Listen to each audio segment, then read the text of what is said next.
Hey folks, this is ioEther and we're back with more World of Tanks. So as you can see, this is X Born to be Wild X.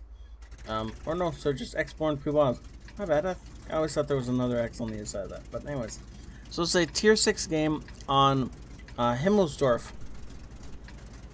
I almost want to say Himmelsberg for some reason, but obviously it's Himmelsdorf. This is an encounter battle, so this will take twice as long to cap the standard cap circle, if you want to do it that way. And we are in the tier 6 medium tank for the Germans, the VK 3002M. This is a mediocre tank at best, but we'll see how it performs in somebody who's really capable at it. Now, before we get started, two things that need to be said. This is an older replay. This is a 9.17.1 replay because I have ran out of 9.19.1 and 9.19 replays will not play for me. They're just broken. So send me games from the current patch, please, please, please, please. Nice job punching holes through that experimental. The other thing you could wait, that KV2 is doing it wrong. He doesn't have the derp on that. I was trying to zoom in to see if he had a star.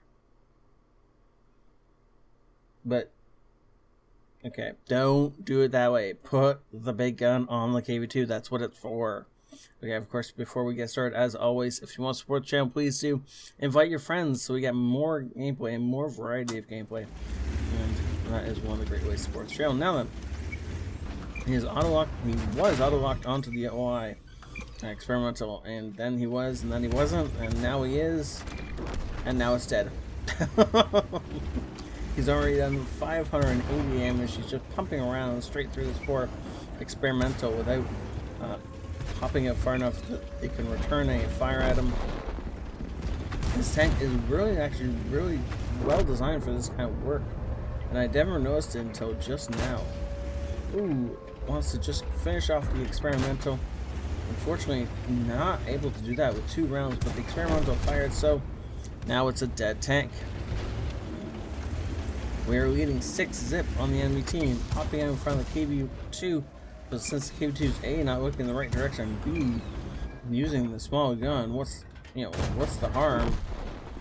Killing the Covenanter, and now gonna pop out this peekaboo out and kill this M4. And unfortunately, the KV2 was paying attention that time, and we can't pop out again until he fires because that gun reloads a lot faster than the KV2's traditional derp gun. But now that he's fired, we can just go ahead and put one into him. Should be able to put a second one into him, in fact, and before he reloads. However, he dies before that can happen. Now, we are rammed too hard by our teammates. We're going to die here. Unfortunately, not able to hit that Jackson.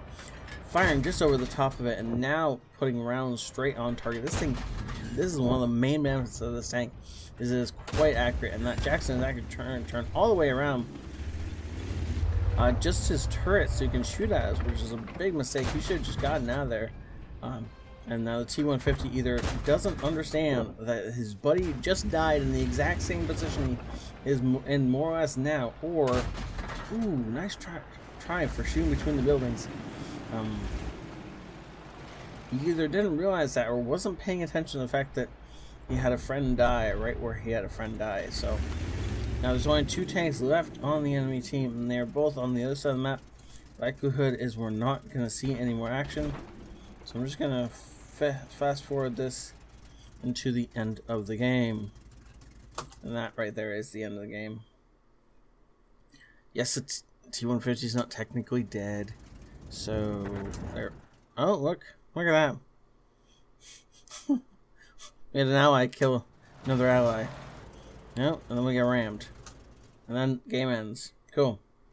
That is game, and that was a well-played example of exactly how you can use this tank that is mediocre in so many other roles to truly dominate the battlefield. Second-class master badge, but more importantly, his mark of excellence. Now, as much as this looks like 3 marks, it's actually only 1 mark, because Germany is weird that way. And then he also gets the fire for effective metal. He claims himself a high caliber. And when you look at the damage done by the rest of the team, you can see exactly why he gets a high caliber and why the rest of the team is just left in the dust. KV2 on the other team does come away with his most damage on his team. So maybe that's why he's not bringing the derp, but if you want to run something with that gun, then just run the T150. It's just the same, except no derp as the KV2, and a smaller turret and overall better tank. The only reason you play a KV2 is for the derp. Stop doing it wrong. Anyways, that was a great game from Born to Be Wild, and showing us how you can make some real cash on this tank if you play it right. And cheap ammo. Good job, sir. That was 4 minutes of work and truly worth it. Thank you so much for staying this in, X. Thank you so much for everybody watching.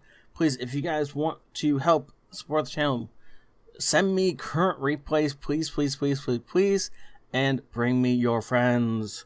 Let's grow the channel to the point where we are getting daily awesome replays in from a variety of people. That is the goal. So I'll see you all there. This ioEther out.